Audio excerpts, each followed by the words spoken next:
What's up, Fit Fam? It's Coach Rye from Team Flex. Today we're going to be breaking down our most recent Wellness Pro show. We're going to talk about the athletes, the placings, the whys, a little bit about the criteria and what you want to know if you're a wellness competitor or want to be at any degree 2024 or any time really, all right? So let's get into it. This is the IFBB Musclecontest Nacional Pro. So this is actually down in Brazil, which is basically the homeland of wellness for the most part. Before it was adopted by NPC and IFBB, this is where wellness was really rampant for the most part. Or even when it came into the NPC and IFBB, we saw a lot of Brazilian athletes coming in and, sort of dominating in a sense for a little bit there. Now, obviously, things have changed. It's been a couple years on the dock there, and we have now pretty much athletes in wellness division, pro, amateur, from pretty much every corner of the world now, which is really cool. But basically, Brazil was kind of the homeland for it, and this is one of the big shows down there that's going to really kind of highlight criteria. And we have, obviously, Olympia qualified athlete now that can go to Olympia Wellness. So it gives us a little bit of insight for what's going to happen 2024 already, which is pretty exciting. So here we go. Let's break down placings. So we have Marcella Mattos. She took first place here. She is Olympia qualified. She can go to Olympia next year. She's the only athlete out of this lineup that will be Olympia qualified. So that's pretty exciting. We'll probably see her on the Olympia stage. I don't see a reason that we wouldn't. Next, we had second place here. We have Daniele Mendonça, and she actually just compete at Olympia, and she took 15th there. So interestingly enough, not coming in to win this competition, which I believe she was favored to do. She's taking second here, not Olympia qualified from this event. And then over here we have Rafaelle Zen, okay? So she, a little bit different. She hasn't competed in a couple years. So she wasn't at Olympia or a recent pro show, but here she is now getting third. So we're going to talk about these athletes and look at their shots and kind of really go over what judges want to see and what their criteria is and why they placed the way they did. So first things first, well, let's look at our first place winner here, Marcella. So Marcella has a lot of the initial wellness look that we always talk about, right? And it looks a little bit more advanced kind of in some ways than what we would see at a lot of our pro events and some of the stuff we cover on this channel. Right out the gate, if you've been paying attention to my content, we know that wellness is all about this, upper body shape, this midsection shape, and the over dominant lower body. So it's basically the hourglass shape of an athlete that has over dominant lower body. That's what makes the wellness division wellness. So when we see these kind of international shows coming from Brazil and stuff like that, I do tend to usually see a lot more development in the upper body. And that's realistically just because, again, this division has been down there for so long. It's kind of been going on for a long time. And they really had a different sort of look overall than what they brought into NPC and IFBB. So a lot of the athletes down there, they kind of tend to look like this. And what's important to remember is that even though these athletes, might have a little bit more shoulder development, stuff like that, they might look a little bit different than what we normally talk about on the channel or what we're seeing winning pro competitions in the States and things like that. It is still, there's always got to be a winner, right? There's always got to be a top 5. There's always got to be a top 3. No matter who shows up, the judges have to pick out of those options who's going to be winning the competition. So realistically, you got to keep that in mind. The athletes that win are the best that fit the criteria that day based on who is competing, okay? So we can see here, Marcella, she's got a little bit more of that shoulder development, a little bit more rounded than I would say most athletes have in this division. But the thing she still definitely does have is this good width up top, this good taper here, the tight midsection. It's not over dominant in the abs. You're not going to see, crazy six pack. You're going to see these lines here, but it's not, overdeveloped to the degree where we're seeing each ab muscle really deep and deep cutting and things like that. And even still, even with her upper body being a little bit more developed than I would say we'd see a lot, you're still going to see the lower body still dominant here, right? She's got like very, very prominent developed glutes, very prominent quads, everything sweeping here. This is still over dominant compared, so still fitting the wellness criteria very well. And when we look at the other two athletes, you're going to see why she's the one edging it out, even though, you know, looking at it initially, you might say, okay, a little bit too overdone in the upper body. This is where you get to see, again, upper body looks pretty big, you know, shoulders look big here, but the lower body still overpowering to the upper body. So even though she's a little bit more jacked, and we do see this at every level of competition, right? So keep this in mind. Even though she's a little bit more jacked upper body, as long as she's disproportionately still more developed the lower body, that's going to put her in a spot where, you know, you can win. So this is what we see here. We can see the quad sweeping from the back to a large degree, really indicates how much muscle development's going on with this athlete. You can see the upper glute is fully developed here. There's full roundness there. You can see that pretty much any angle. We still got the tie-in going on here. So this is all good stuff to really indicate good level of conditioning, good level of muscle development. Now let's look at our second place winner here, Danielle. So Danielle, like I said, she just compete at the Olympia, which was just about, you know, a month or two ago at this point.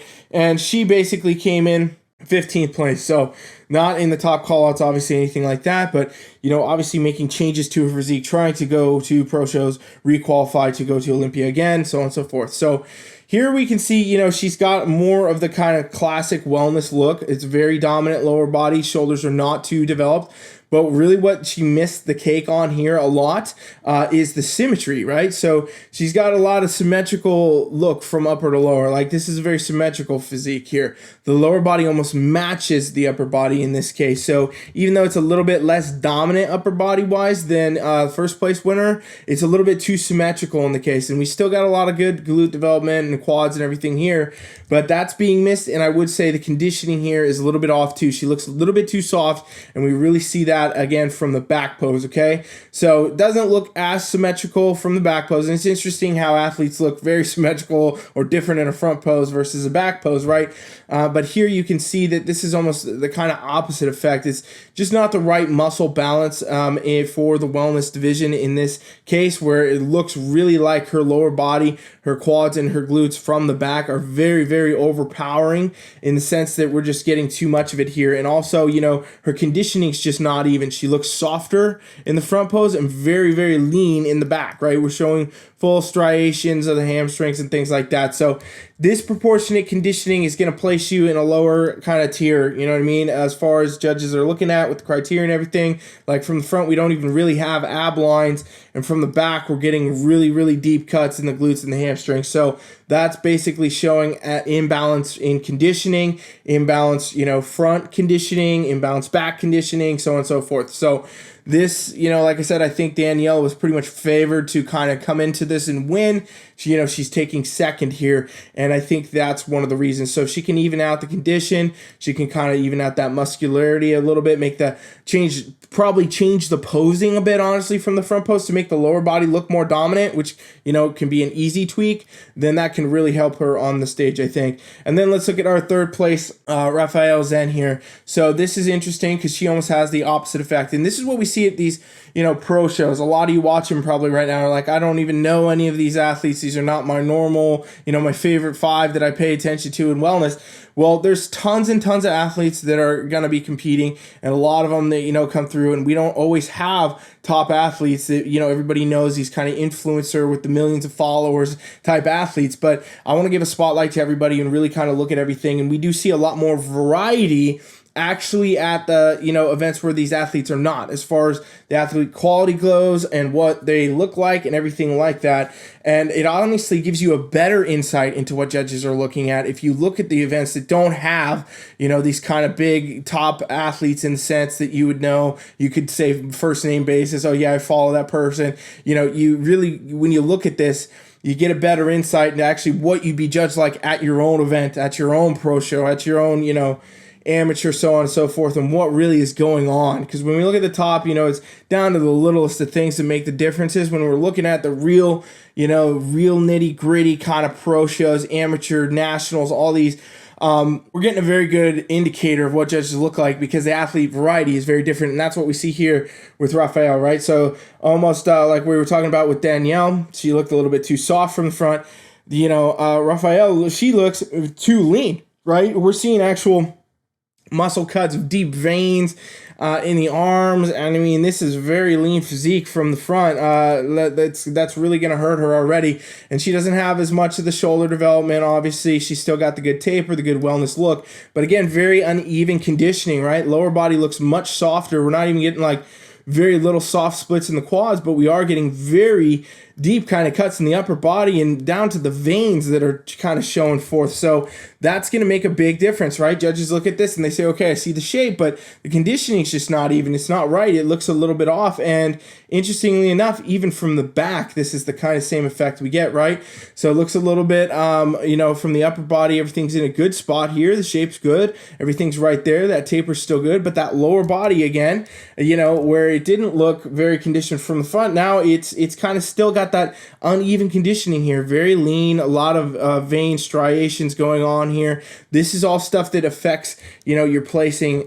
She's still got obviously the good quad sweep, good glute development, things like that. But again, now she's almost got the opposite effect of Danielle, where Danielle looked a little bit too soft. She's looking way too hard for the most part. So this is probably how she ended up niching down into that third spot, could not come up win the competition. So interesting enough to see, more of that variety with the judging, with where the shapes are, with where the conditioning is. But we look at this, we go back, up our list here, boom, boom. I mean, the clear winner is going to be Marcella here. And again, she is qualified for the Olympia now, so we probably will be seeing her on the Olympia stage 2024, which is pretty exciting stuff. So, you can kind of go pay attention, follow along with the journey, see what she's going to be doing. If you haven't been paying attention to her now, you got another person that, will be on the Olympia stage that you can kind of get better an idea of criteria, where judging is heading and everything else. And this is, stuff I'm going to be doing a lot in 2024. We're going to be reviewing a lot of competitions, a lot more at the pro and the amateur level, nationals, everything. We're going to talk a lot about it, talk about criteria, and give you the insights and things you want to know to be a better competitor on stage and do better at your own competitions, whatever level you want to compete at. So make sure you subscribe to my channel. I appreciate you watching. Thanks. Coach Rai is out.